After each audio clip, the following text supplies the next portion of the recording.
नमस्कार. आपण पाहत आहात सहारा समाचार. सुनीलजी खराटे यांच्या प्रचारार्थ सुषमा अंधारे शिवसेना नेत्या यांचं आज अमरावती येथे भाषण झालं.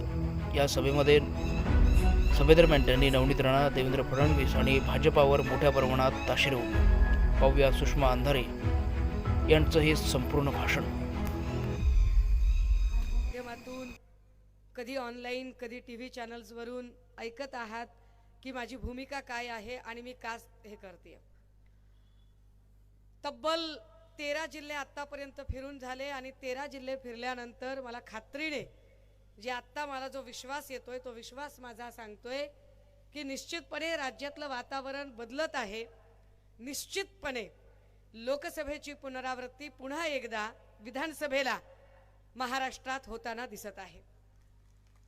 ही पुनरावृत्ती होत असताना जे काही महत्त्वाचे मतदारसंघ आहेत, महत्त्वाचे म्हणण्यापेक्षा प्रत्येक मतदारसंघ महत्त्वाचाच असतो, पण ज्या मतदारसंघामध्ये प्रचंड धनशक्तीचा उद्रेक आहे, अगदी हत्तीच्या मस्तकाशी आपण लढतोय की काय असं वाटावं असा धनशक्तीचा उद्रेक असणारा एक मतदारसंघ म्हणजे बडनेरा मतदारसंघ. पैशाच्या जोरावर आपण काहीही करू शकतो, आपण वाटेल त्याला विकत घेऊ शकतो. पैशाच्या जोरावर आपण इथल्या यंत्रणा विकत घेऊ शकतो, आपण शासकीय यंत्रणा नाचवू शकतो, आपण कायदा वाकवू शकतो, अगदी आपल्याला वाटेल त्या पद्धतीने आपण निकाल लावून घेऊ शकतो. या भ्रमात जगणाऱ्या नवनीत राणा आणि रवी राणा यांच्या प्रभावाखाली बरीच वर्ष हा मतदारसंघ राहिला. काही काळ त्यांनी भूलथापा दिल्या, त्या भूलथापांना लोक बळी पडले. इतिहास आपल्या सगळ्यांना माहिती आहे कशा पद्धतीने मागच्या निवडणुकीला पवार साहेबांचा आशीर्वाद घेत ते उभे राहिल्यानंतर काय झालं, पुढे त्यांनी मोदीजींच्यासाठी काय केलं काय नाही हेही आपल्या सगळ्यांना माहिती आहे की त्या काय पद्धतीने हनुमान चालीसा वगैरे सगळी नाटकं केली. खरं तर त्यांनी हनुमान चालीसा म्हणण्याला कुणाचाही विरोध असायचं काही कारण नाही. According to Indian constitution chapter 3 article 19 everyone has right. प्रत्येकाला आपल्या जात धर्माच्या नुसार पूजा प्रार्थना श्रद्धा उपासना करण्याचं स्वातंत्र्य आहे. त्यामुळे कोण विहारात जातो, कोण मंदिरात जातो, कोण मस्जिदीत जातो, कोण नमाज अदा करतो, कोण प्रार्थना करतो, कोण जपजाप करतो, यावर आपली पाबंदी असण्याचं काही कारण नाही. त्यामुळे नवनीत राणा यांनी इथे पूजा पाठ करणं किंवा हनुमान चालीसा म्हणणं यावरती आम्ही भाष्य करायची गरज नाही. परंतु हनुमान चालीसा तुम्ही कुठे म्हणताय आणि ती कुणासाठी नौटंकी करताय हे फार महत्त्वाचं आहे. राजे हो, आपण सगळे सजग लोक आहात, आपण सगळे बुद्धिजीवी लोक आहात, आपण अत्यंत विचारप्रवण लोक आहात असा माझा विश्वास आहे. कारण आपल्या सगळ्यांना बाबासाहेबांनी जो वसा वारसा दिला तो विचारांचा, तो वाचनाचा, तो पुस्तकाचा, तो प्रचंड ज्ञान जास्तीत जास्त संपादित करण्याचा, आणि त्या सगळ्या ज्ञानातनं आपण निश्चितपणे खरं काय खोटं काय योग्य काय अयोग्य काय ते समजून घेऊ शकता. साधं गणित आहे. ज्या वेळेला नवनीत राणा आक्रस्ताळेपणा करत सांगतात की उद्धव ठाकरेंनी मला हनुमान चालीसा म्हणू दिली नाही किंवा उद्धव ठाकरेंनी मला येऊ दिलं नाही, तर आपण साधं गणित विचार करावा की जर नवनीत राणा मुख्यमंत्र्यांकडे भेटायला गेल्या आणि म्हणाल्या की मी अमुक एका मतदारसंघातनं आली आहे, या मतदारसंघातले प्रश्न मला आपल्यासोबत शेअर करायचे, चर्चा करायची, मला मेळघाटच्या कुपोषणाबद्दल बोलायचे, मला बडनेरातले काही महत्त्वाचे मुद्दे मांडायचे, मला महिला सुरक्षेबद्दल बोलायचे, आणि हे प्रश्न घेऊन जर त्या गेल्या आणि मुख्यमंत्र्यांनी वेळ दिली नाही तर निश्चितपणे मुख्यमंत्री चुकीचे असू शकतात. परंतु मुख्यमंत्र्यांच्या तिथे जाऊन नाही मला इतच हनुमान चालीसा म्हणायची आहे, हा जो हटवादीपणा आहे हे लोकप्रतिनिधीचे काम नाही. तुम्ही यासाठी लोकप्रतिनिधी झाला नाहीत. जर तुम्ही हनुमान चालीसा म्हणणे हाच तुमचा ध्येय असेल, हाच तुमचा उद्देश असेल, तर मग लोकप्रतिनिधी कशाला होता, मग निवडणुका कशाला लढता, मग पुजारी व्हा, मग मंदिरांमध्ये बसा, मग पूजा अभिषेक श्लोक करा. तुम्ही लोकप्रतिनिधी आहात तर तुम्हाला मतदारसंघाचे प्रश्न कळलेच पाहिजेत. मतदारसंघात नेमकं काय चालतंय याबद्दल तुम्हाला भाष्य करताच आलं पाहिजे. पण यावर नवनीत राणा एकदाही भाष्य करताना दिसल्या नाही. गेल्या 5 वर्षामध्ये रवी राणा असेल किंवा नवनीत राणा असेल, या दोघांचीही अनेक वेळा मीडियामध्ये ट्रायल झाली, अनेक टीव्ही चॅनलवरून त्यांच्याबद्दलच्या चर्चा बातम्यांना ऊत आला, कव्हर स्टोऱ्या झाल्या. पण एक अशी बातमी दाखवा की ज्या बातमीमध्ये त्या मतदारसंघाच्या विकासाबद्दल बोलत आहेत. Not a single news. जेव्हा कधी त्या बोलत आहेत, कधी ते असं काहीतरी असं धरून मारणं, काय नाटकं, काय नौटंकी, काय म्हणजे ज्या बाईला श्री गणेशाचं विसर्जन कसं करायचं कळत नाही, त्यांनी आम्हाला शहाणपण शिकवायचं. काय तुम्हाला आम्ही काय बोललो पाहिजे? श्री अनंता मधुसूदना पद्मनाभा नारायणा जगद्व्यापका जनार्दना आनंद घडा विनाशा सकल देवादिदेवा कृपाळवाजी केशवा महानंदा महानुभावा सदाशिवा सहजरूपा चक्रधरा विश्वंभरा गौडध्वजा करुणाकरा सहस्रपादा सहस्रकरा क्षीरसागरा शेषशयना कमलनयना कमलापती कामिनी मोहना मदनमूर्ती भवतारका धैत्याक्षिती वामनमूर्ती त्रिविक्रमा अगाय सगुणा निर्गुणा जगज्जीत्या जगज्जीवना वसुदेव देवकी नंदना बालरांगणा बालकृष्णा तुका ला लोटांगणी मज ठाव द्यावाजी चरणी हेची करतसे विनवणी भववंदनी सोडवावे. तुम्ही आम्हाला काय अध्यात्माबद्दल विचारताय? हा, काय आम्हाला कोणती पूजा सांगायची, तुम्हाला कशाबद्दल बोलायचंय तुम्हाला? हा, वक्रतुंडम महाकाय सूर्यकोटी समप्रभम निर्विघ्नं कुर्मे देव सर्वकार्येषु सर्वदा सर्वमंगल मांगल्ये शिवे सर्वासाधिके शरण्ये त्र्यंबके गौरी नारायणी नमस्तुते. ओम श्रीं क्लूम ओम धन धन देहि माम ओम ह्रीं श्री लक्ष्मीभ्यो नमः. प्रथम भारती नाम, द्वितीय तू सरस्वती, तृतीय शारदा देवी, चतुर्थ हंस वाहिनी, पंचम जगती ख्याता, षष्ठी माहेश्वर तथा सप्तम तत्तू कौमारी. काय काय बोलायचे सांगा. पण हे बोलणं ही निवडून येण्याची क्वालिटी असते का ते पण एकदा सांगा. हे बोलणं ही लोकप्रतिनिधी असण्याची क्वालिटी असते का ते पण सांगा. जेव्हा तुम्हाला लोकप्रतिनिधी व्हायचंय त्यावेळेला तुमची क्वालिटी, तुमचं मेरिट हे नाही, तुमचं मेरिट हे पाहिजे की तुम्ही मतदारसंघातले प्रश्न किती मांडताय, मतदारसंघातल्या लोकांच्या प्रश्नांवर किती तुम्ही बोलताय. हे आपल्या सगळ्यांना ज्ञात आहे की या मतदारसंघामध्ये 60,000पेक्षा जास्त ही बौद्ध मतदारांची संख्या आहे, तर त्याच्या खालोखाल मुस्लिम मतदारांची संख्या आहे आणि बरोबरीने ओबीसींची संख्या आहे. एवढं सगळं असताना सुद्धा या मतदारसंघामध्ये राखीवचा प्रतिनिधी म्हणून खरं तर बौद्ध उमेदवाराला न्याय मिळणं गरजेचं होतं, पण तो नाही मिळाला. काँग्रेसने इथे लोकसभेचा उमेदवार म्हणून बळवंत भाऊ वानखेडेंना उमेदवारी दिली. शिवसेनेने राखीवचा मतदारसंघ म्हणून तिकडच्या भागामध्ये मेहकर मध्ये सिद्धार्थ खरातांना उमेदवारी दिली. अजून दुसऱ्या भागामध्ये तिकडे शिंदेंना उमेदवारी दिली. काँग्रेसने जनरलच्या जागेवरून वर्षाताई गायकवाडांना उमेदवारी दिली. म्हणजे प्रपोर्शन मध्ये सगळीकडे उमेदवारी चालू असताना या मतदारसंघामध्ये मात्र नवनीत राणांनी आमची जात चोरली, आमचे अधिकार चोरले, आमचे लाभांश चोरले. इथल्या मूळ मागासवर्गीयांवरती अन्याय केला. इथल्या मूळ मागासवर्गीयांचे अधिकार हिरावून घेतले. इथल्या मूळ मागासवर्गीयांचे जे अधिकार होते त्या जात प्रमाणपत्राचा शेवटपर्यंत निर्वाळा लागला नाही. अख्खी टर्म त्यांनी तारीख पे तारीख करत ती टर्म पूर्ण केली आणि या वेळेला शेवटी धनदांडग्यांनी खरं करून दाखवलं. आणि जी बाई इकडे तिकडे वेगवेगळ्या पद्धतीने विधान करते, ज्यांना बाबासाहेब आणि संविधानही कळत नाही, ती तर राखीवचा प्रतिनिधी म्हणून लढायला उभी राहिली. पण लोकांनी जागा दाखवली. आता गरज आहे बंटी बबलीच्या जोडीतला एकाला हरवलंय, एकाला दुसरी अजून जागा दाखवायची गरज आहे. का जागा दाखवायची गरज आहे? माझ्याकडे वेळ कमी आहे त्यामुळे घाईघाईने फक्त 3-4 मुद्दे सांगते की का गरज आहे. एक, एम्प्लॉयमेंटचा विषय. कधीही इथे एम्प्लॉयमेंटवर चर्चा झाली नाही. नवनीत राणा आणि रवी राणा या लोकांनी आश्रितांसारख्या मतदारसंघातल्या मतदारांना ट्रीटमेंट दिली की जणू आपण त्यांचे आश्रित आहोत, त्यांच्या तुकड्यावर आम्ही जणू काही जगतोय अशा पद्धतीची ट्रीटमेंट दिली. मात्र या लोकांच्या हातांना काम मिळावं यासाठी MIDCत वेगवेगळे प्लांट आणावे आणि त्यातनं रोजगार उभा करावा, हे काम कधीच नवनीत राणा आणि रवी राणाने केलं नाही. आम्ही का बदल मागतोय? आम्हाला बदल अपेक्षित आहे कारण आम्हाला खात्री आहे की महाविकास आघाडीचं सरकार येणार आहे. या महाविकास आघाडीच्या सरकारमध्ये जर या बडनेरातनं श्री सुनील खराटे यांची उमेदवारी ही महत्वाची ठरेल. ती इथल्या मतदारसंघाच्या विकासासाठी, इथल्या बेरोजगारांच्या रोजगारासाठी, इथल्या MIDC मध्ये नवनवीन प्लांट आणण्यासाठी.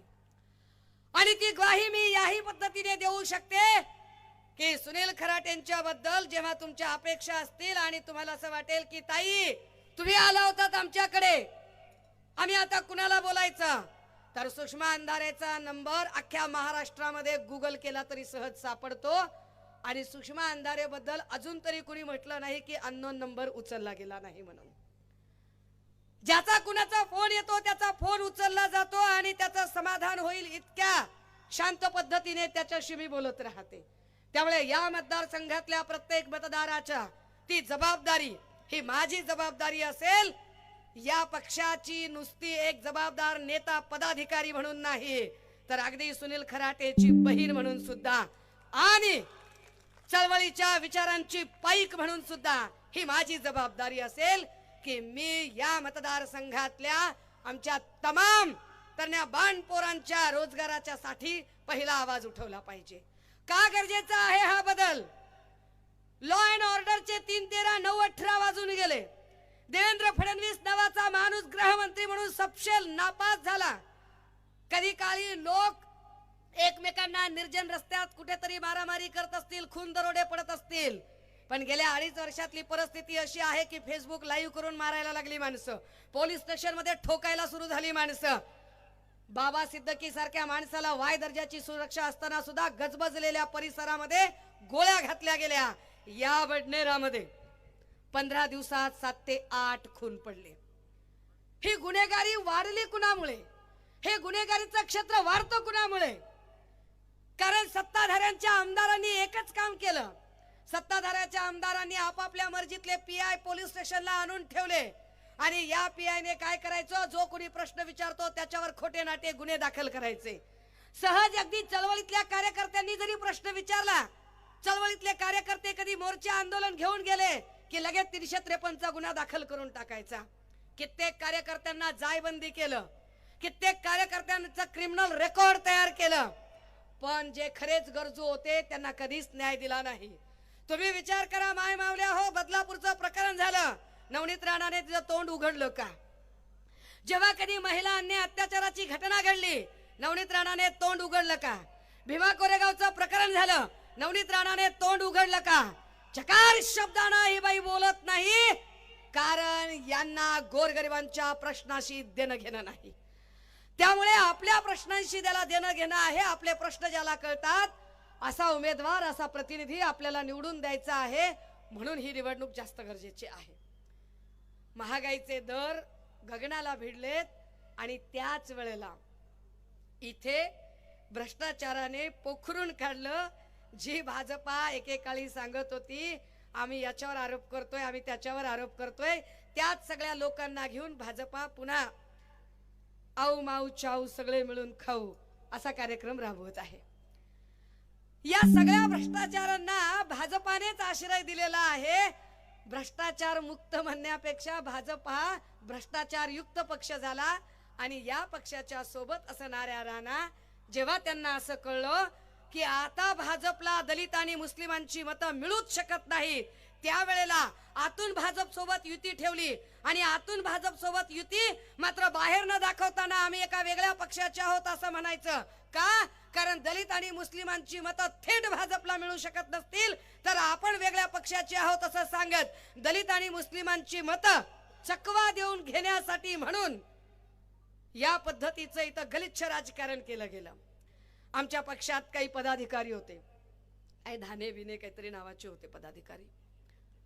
हे धाने यांना बोलावून घेतलं होतं पक्षप्रमुखांनी, मी समोर होते, यांना बोलावून घेतलं होतं आणि यांना सांगितलं की काय करायचं. ते स्वतः उमेदवारीला इच्छुक होते. तेव्हा त्यांना विचारलं की कोण कोण उमेदवारीला इच्छुक आहे. काय म्हणाला तो माणूस? तो माणूस म्हणाला की सुनील खराटे इच्छुक आहे, अजून एक कोणत्या तरी महिला इच्छुक आहेत, पण त्या महिला निवडून येऊ शकत नाहीत आणि त्यांना माझा ठाम विरोध आहे. फार विशेष आहे बरं का, त्या निवडून येऊ शकत नाहीत आणि त्यांना माझा ठाम विरोध आहे. मी जाणीवपूर्वक नावं घेत नाही, कारण मला नावं घेऊन कुणाला मोठं सुद्धा करायची इच्छा नाही. धाण्याने विरोध केला. धाणे म्हटलं बाई निवडून येत नाही. धाण्याने सांगितलं की रेस मध्ये राहतो तर फक्त सुनील खराटे राहतो. आणि तो धाणे नंतर इथं काड्या करतो. तो इथं सांगत नाही. अरे पण मी त्या प्रक्रियेतली आहे ना तिथे. मला माहित आहे ना तिथे काय काय झालं आणि काय काय नाही ते. आणि इथे येऊन नाटक करता. आणि ती बाई नंतर अपक्ष फॉर्म भरते आणि अपक्ष फॉर्म भरलेल्या बाईला आर्थिक कुमक पुरवतात ते रवी राणा आणि नवनीत राणा. काय आमच्या कानात भिडे येतोय? कळत नाही काय आम्हाला? आम्ही शांत आहोत म्हणजे आम्ही संत नाही आहोत. आम्ही फक्त शिस्तबद्ध आणि संयमी आहोत. पण राजे हो, हे नीट समजून घ्या. जाणीवपूर्वक मतांचं विभाजन करून पुन्हा एकदा रवी राणाला निवडून आणण्यासाठी भाजपाकडून हा सगळा पट रचला जातोय. ही सगळी खेळी एका सर्वसामान्य शिवसैनिकाला हरवण्यासाठी, तुमच्या माझ्यातला कष्टकरी सामान्य मध्यमवर्गीयातला आपल्या प्रश्नासाठी लढणारा 24/7 आपल्यामध्ये हजर असणाऱ्या आपल्या माणसाला हरवण्यासाठी म्हणून ही सगळी खेळी खेळली जाते. बळवंत भाऊंच्या संदर्भाने नवनीत राणा काहीतरी बोलली म्हणे. काय अपेक्षा करावी त्यांच्याकडून? मी मागेही म्हटलं होतं, जेव्हा उद्धव साहेबांच्या बद्दल त्यांनी म्हटलं की दम नाही. तर बाई माणसाला दम नाही कसं सांगायचं? कसं सांगायचं बाई माणसाला? सज्जन माणूस, उद्धव साहेब पडले देव माणूस.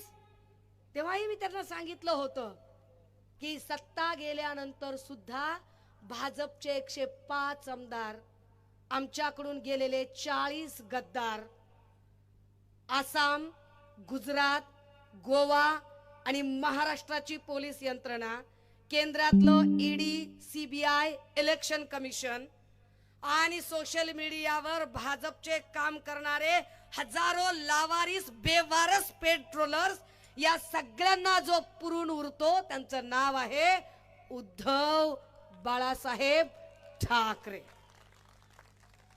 का नको आहे यांना उद्धव साहेबांचं नेतृत्व? कारण उद्धव साहेबांनी ठामपणे सांगितलं की शेडी जानव्याचं हिंदुत्व माझं हिंदुत्व नाही. माझं हिंदुत्व सगळ्यांना सोबत घेऊन जाणार असेल.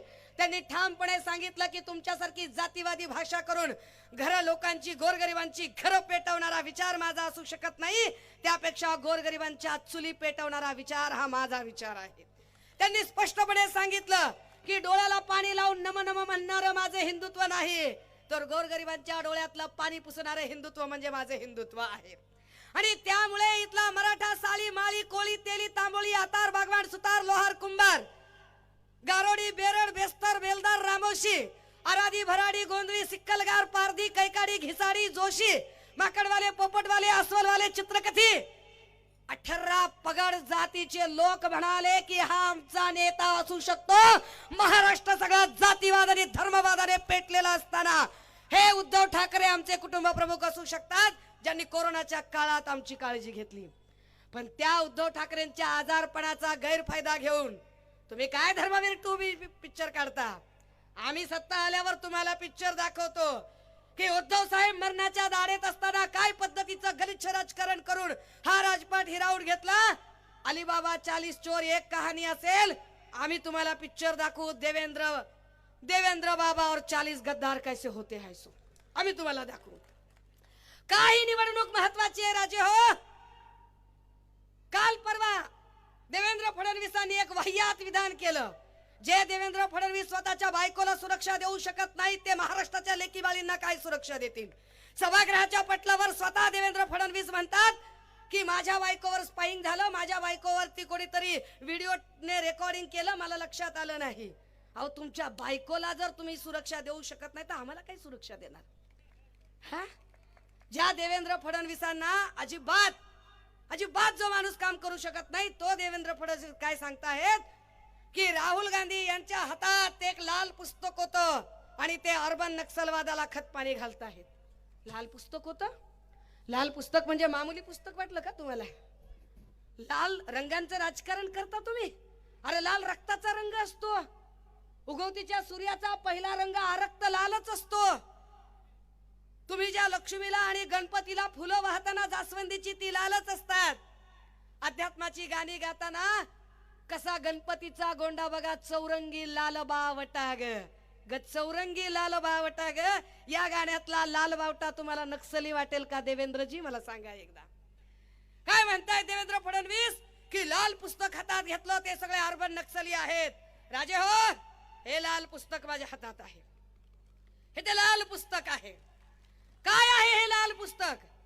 या देशामध्ये राहावे कसे, घर कसे घ्यावे, या देशामध्ये शिक्षण कसे घ्यावे, ऍडमिशन कसे घ्यावे, नोकरी कशी मागावी, प्रमोशन कसं करावं, जातीचं प्रमाणपत्र कसं काढावं, न्याय कसा मागावा, अपघाताचा विमा कसा भरावा, वाहन कसं चालवावं, ट्रॅफिकच्या सिग्नलचे नियम काय असावे, शेतीचा सातबारा कसा मोजावा, जगावं कसं, मरावं कसं, पुरावं कसं, या प्रत्येक गोष्टीचा कायदा म्हणजे हे भारताचं संविधान आहे. देवेंद्र फडणवीस म्हणाले अहो नुसता बाहेरच लाल कव्हर होतं, मध्ये कोरी पानं होती. काय खोटा बोलता देवेंद्र फडणवीस जी. आय कॅमेरावाले झूम कर. हे बाबासाहेबांनी लिहिलं संविधान आहे. देवेंद्रजी, तुम्ही जे बोललात की लाल पुस्तक हातात घेणारा अर्बन नक्सली, हे नुसतं पुस्तक नाहीये, हे बाबासाहेबांनी लिहिलं भारतीय संविधान आहे. जे संविधान लिहिण्यासाठी बाबासाहेबांनी प्रसंगी आणि मारमाईने पोटची लेकरं माती आड करताना सुद्धा उफ केलेलं नव्हतं, ते हे पुस्तक आहे. या पुस्तकाचा नुसता तुम्ही भारतीय संविधानाचा अपमान केला नाही, तर यासोबतच तुम्ही विश्वरत्न डॉक्टर बाबासाहेब आंबेडकरांचा अपमान केला. देवेंद्र फडणवीस जर असं म्हणत असतील की हे पुस्तक हातात घेणारा अर्बन नक्सली आहे, तर होय सुषमा अंधारे अर्बन नक्सली आहे. काय करायचंय ते?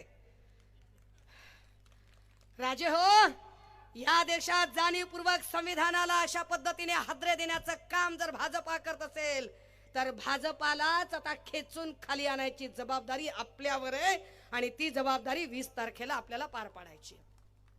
का गरजेची आहे ही निवडणूक? का वाटतं आम्हाला या निवडणुकीसाठी आपण काम केलं पाहिजे?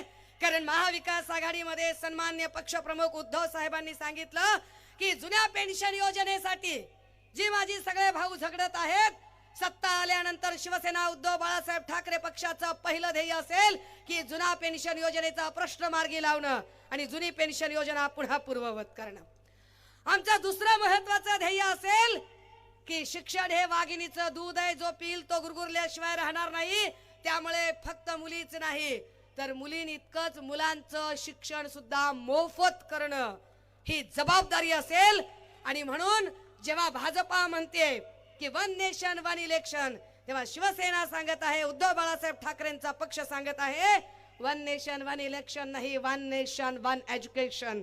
इथल्या टाटा बिर्ला अंबानी अदानीच्या पोरांना ज्या क्वालिटीचं शिक्षण, त्याच क्वालिटीचं शिक्षण गोरगरिबांच्या लेकरांना मिळालं पाहिजे, यासाठी विशेष प्रयत्न करूया. म्हणून राजे हो, या सगळ्यांच्या मध्ये उमेद नावाची संघटना जी कर्मचाऱ्यांचे काम करते, सगळ्यात मोठी संघटना, या उमेदच्या संघटनेच्या या कर्मचाऱ्यांचं आंदोलन चालू आहे. त्या कर्मचाऱ्यांचे पगारच दिले नाही, आरोग्य खात्याच्या कर्मचाऱ्यांचे पगार दिले नाही, कित्येक लोकांचे पगार अडून राहिले. या सगळ्यांवरती भाजपा बोलायला तयार होत नाही. भाजपाकडे बोलायला एकही मुद्दा नाही. आणि त्याच वेळेला भाजपा जिथे त्यांच्या लक्षात येतं की आपला उमेदवार निवडून येऊ शकत नाही, तेव्हा कुठं पाना, कुठं राणा, कुठं गाना, अजून काय काय येत, हे असे सगळे उभे केले जातात. आणि त्यांना निवडून आणण्यासाठी मग उगाचच अमुकानं बंड केलं, तमक्यानं बंड केलं म्हणत पुन्हा अपक्ष उभे केले जातात. पण याने फरक पडत नाही. शिवसेनेने कायम सगळ्यांना सारखा न्याय दिला होता.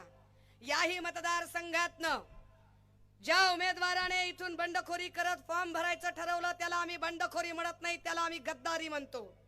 कारण पक्षाने तुम्हाला 2 ते 3 वेळेला संधी दिली होती. पक्षाने तुम्हाला संधी दिली, तुमच्या यजमानांना संधी दिली. किती वेळा संधी द्यायची?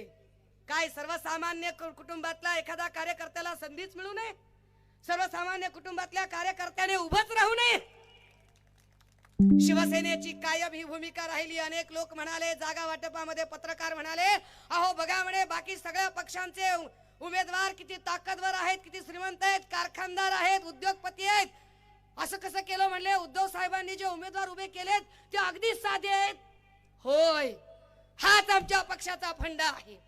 शिवसेना उद्धव बाळासाहेब ठाकरे पक्षाची हीच खासियत आहे की सामान्यातल्या सामान्य माणसाची, सामान्यातल्या सामान्य शिवसैनिकाची वर्षा आणि सह्याद्रीवर वावरण्याची क्षमता निर्माण करणं हेच शिवसेनेचं ध्येय आहे. आमच्यासाठी जो खूप मोठा आहे, खूप श्रीमंत आहे, त्याला श्रीमंत करण्यापेक्षा जो सामान्य कुटुंबातला आहे त्याला उभं करणं आणि त्याला नेता म्हणून बहाल करणं हे आमची जास्त मोठी जबाबदारी आहे आणि त्यासाठी आम्ही काम करतो. राजे हो, इथल्या तमाम ओबीसी भावंडांचा असेल, मुस्लिमांचा असेल, आता त्यांनी एक नवं काढलं. त्यांना माहिती आहे कटेंगे बटेंगे चालत नाहीये, काय फरक पडत नाही कटेंगे बटेंगेने. निवडणुकीत सूरच सापडत नाहीये त्यांना. आधी लाडकी बहीण म्हणले, पण लक्षात आलं की लाडकी बहीण काही रुजतच नाहीये.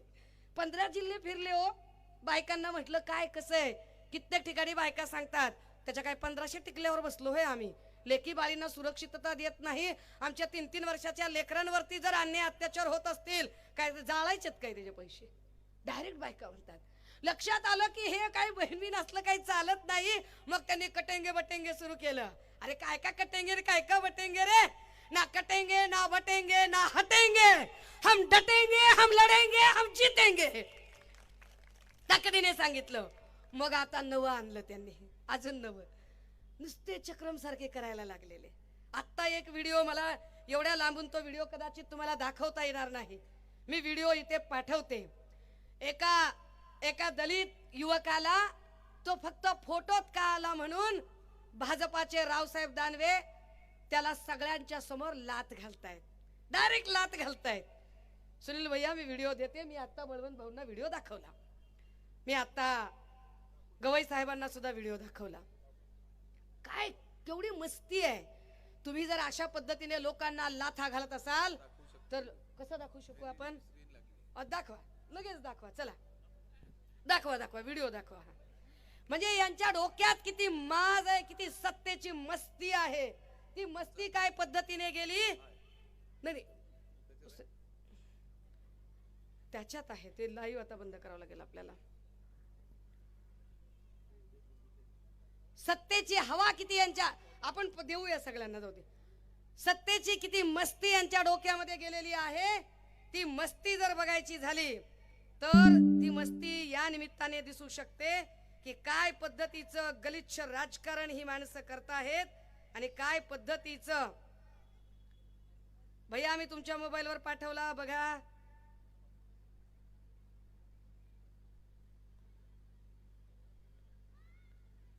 काल परवा धनंजय महाडिक काय बायकांना बोलतायत, तुम्हाला पैशाचा माज चढला का? काँग्रेसच्या रॅलीत कोणी गेलं तर लगेच आम्ही फोटो काढू, पैसे आमच्याकडून घेता आणि काम तिकडे करता का? काय महाडिकनं बापजाद्यांची प्रॉपर्टी विकून पैसे दिले? झाला प्ले. धनंजय महाडिक नाही, हा दुसरा व्हिडिओ आहे, लावला आत्ता पाठवला मी. रावसाहेब दानवेंचा व्हिडिओ आहे. रावसाहेब दानवे अर्जुन खोतकरांना बुके देत आहेत, बुके देतानाचा व्हिडिओ आहे, बघा. काय पद्धतीचं राजकारण. तुम्ही काय तुमच्या खिशातले पैसे देताय का? काय एकनाथ शिंदेनी तापोळ्याची जमीन विकून पैसे दिलेत का? देवेंद्र फडणवीसांनी नागपूरच्या रेशीम बागेतला बंगला विकून पैसे दिलेत का? अजित पवारांनी बारामतीची प्रॉपर्टी विकून पैसे दिलेत? जे पैसे आहे ते इथल्या लोकांचे टॅक्सचे पैसे, जे पैसे होते ते जीएसटीचे पैसे. त्या पैशावर यांनी मस्ती करायची आणि जाहिराती करायच्या आणि त्या जाहिरातीच्या जीवावर त्यांना वाटतंय की आपण सरकार बदलू शकू. राजे हो, हा सगळा यांचा जो कटेंगे बटेंगे अशा ज्या वेगळ्या नरेटिव्हचा जो खेळ आहे, हे सगळे नरेटिव्ह आपल्याला खोडून काढत 20 तारखेला एक ताकदीने निर्णय घ्यावा लागेल. त्याच्यातही पुन्हा यांची खेळी काय बघा. 30 ते 32 अपक्ष उभे केले यांनी, का तर फक्त दलित मुस्लिमांची मतं जिरवण्यासाठी. 30 ते 32 अपक्ष उभे केले आणि 2-2 ईव्हीएम मशीन तयार केल्या, 17-17च्या 2 ईव्हीएम मशीन केल्या. कारण यांचं नाव खूप खाली जात होतं. मग लक्षात येईल कसं? मग काय करावं? तर जर सुनील भाऊ खराटेंचं नाव 1 नंबरला आहे तर काय करायचं? तर दुसरी अजून एक मशीन मध्ये 30-32 अपक्ष उभे करून टाकले. पण मला वाटतंय की आपण डोक्याने काम घ्याल आणि आपण निश्चितपणे या सगळ्या गोष्टींचा विचार कराल की मशाल हे विद्रोहाचं प्रतीक आहे, मशाल हे परिवर्तनाचं प्रतीक आहे, मशाल हे बदलाचं प्रतीक आहे आणि निश्चितपणे ज्या ज्या लोकांनी सन्मान्य पक्षप्रमुख उद्धव साहेबांच्या सोबत गद्दारी केली, या देशातल्या कायद्याचीच मोडतोड करायचा प्रयत्न केला, या देशातल्या स्वायत्त संस्थानांचा अक्षरशः खेळ चालवला, त्या सगळ्या लोकांचा जर विचार केला तर अशा लोकांना धडा शिकवायचा असेल तर 20 तारखेला आपल्याला मशाल पेटवावी लागेल. ती 20 तारखेला मशाल पेटवण्यासाठी म्हणून तुमच्या सगळ्यांची एकजूट असणं गरजेचं आहे. जर आपण या मत जिरवण्याच्या त्यांच्या ट्रिक मध्ये जर अडकवलं नाही, त्यांच्या ज्या अपक्ष लोकांना उभं करून आपल्या मतांचा खुर्दा करून टाकायचा, आपली मतांचा सगळा अपव्यय करायचा, या स्ट्रॅटेजीला जर आपण बळी पडलो नाही तर निश्चितपणे या ठिकाणी बदल होऊ शकतो आणि धनशक्ती विरुद्ध जनशक्ती म्हणून इथं निश्चितपणे एक नवा बदल होऊ शकतो. तुमच्यापैकी किती लोकांना अगदी सुरुवातीला 2 वर्ष आधी वाटत असेल बरं की नवनीत राणाला हरवता येऊ शकतं, पण महाप्रबोधन यात्रेला आल्यावर मी ठामपणे सांगितलं होतं की होय, आम्ही नवनीत राणाला हरवू शकतो, आपण हरवू शकतो, कारण आपल्याकडे मतांची ताकद आहे, मताधिकार ही फार मोठी ताकद आहे. बळवंत भाऊंच्या बद्दल काहीतरी अपशब्द वापरले गेले असं मी ऐकलं.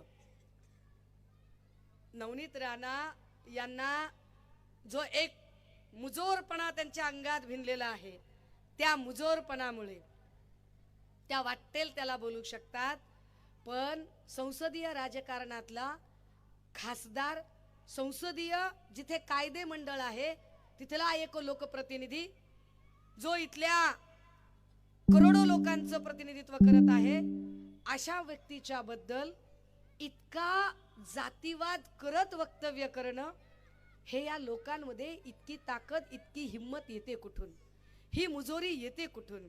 ही मुजोरी येते ती सत्तेतून पैसा आणि पैशातून सत्ता यामुळे. राजे हो, या सगळ्या पार्श्वभूमीवर तुमच्या सगळ्यांकडून एक अपेक्षा असेल की 2.5 वर्षांपूर्वीपासून अख्खं राज्य पिंजून काढताना मी फार ठामपणे ठरवून घेतलं होतं की ज्यांनी कुणी या देशात या संविधानाला हात लावायचा प्रयत्न केला, या संविधानाशी खोडसाळपणा करायचा प्रयत्न केला, त्यांना धडा शिकवल्याशिवाय स्वस्थ बसणार नाही आणि त्यांना पायउतार केल्याशिवाय स्वस्थ बसणार नाही. ते आशिष शेलार विलार काय चिल्लर गँग सगळी ते म्हणायचे की तुम्हाला 1 अंकी तरी तुमचे खासदार निवडून येतात का, आम्ही तर राजकारणात संन्यास घेईल वगैरे. 31 खासदार या महाराष्ट्रानं दिले. 31 खासदार निवडून देऊन या महाराष्ट्राने बदलाची नांदी लाथाडल्याशिवाय राहणार नाही. कारण बाबासाहेबांची चळवळ सांगते, माणसाला माणूस म्हणून जगण्याचा अधिकार देणारी चळवळ म्हणजे बाबासाहेबांची चळवळ. छत्रपती शिवाजी महाराज, क्रांतिबा ज्योतिबा फुले, राजर्षी शाहू महाराज, विश्वरत्न बाबासाहेब या सगळ्या महामानवांनी जो वसा वारसा आम्हाला दिला, तो मानवतेचा दिला, माणूस म्हणून जगण्याचा अधिकार दिला. पण असे व्हिडिओ बघितल्यावर लक्षात शुभप्रसंगी दागिने खरेदी करण्याची इच्छा आहे, मग वाट कसली बघताय? आताच भेट द्या पत्रोड येथील गुबे ज्वेलर्सला. सर्व प्रकारचे सोन्याचे व चांदीचे दागिने इथे उपलब्ध आहे. मेन रोड, पत्रोड, तालुका अचलपूर, जिल्हा अमरावती. गुबे ज्वेलर्स म्हणजे नातं विश्वासांचं. सर्व ग्राहकांची एकच पसंती म्हणजे गुबे ज्वेलर्स. तेव्हा नक्की भेट द्या गुबे ज्वेलर्सला आणि सोने व चांदीचे उत्तम डिझाईनचे दागिने आता खरेदी करा.